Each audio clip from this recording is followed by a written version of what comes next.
The sport I do is skeleton, an ice sport.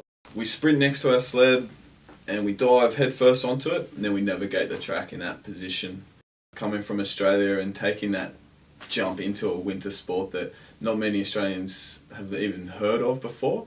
What took me so long was to decide that coming from Australia I can do this and I can be competitive with it. So once I convinced myself and believed in myself that I can get to the games and get medals, it was half the battle was done.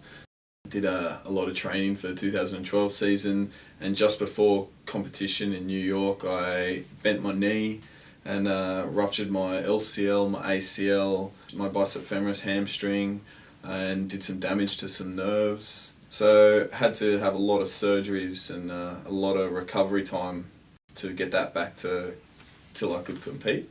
John had a catastrophic injury to bone, muscle and nerve in his leg. Obviously all of these things are important for the sprinting sport that he's involved in.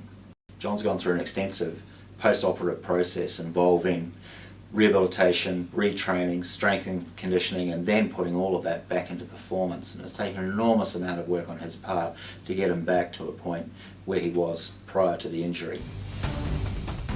Good to be able to overcome the injury, get back to World Champs this year, be back at the top level of stuff representing your country. Just got to be patient. This injury's been able to teach me that. It feels great to be an Olympian. That's something that I've wanted to achieve for a long time, and it's only half the job's done now. I've got to go over there and compete and do my country proud. I'm John Farrow, and watch me take on the world in Sochi.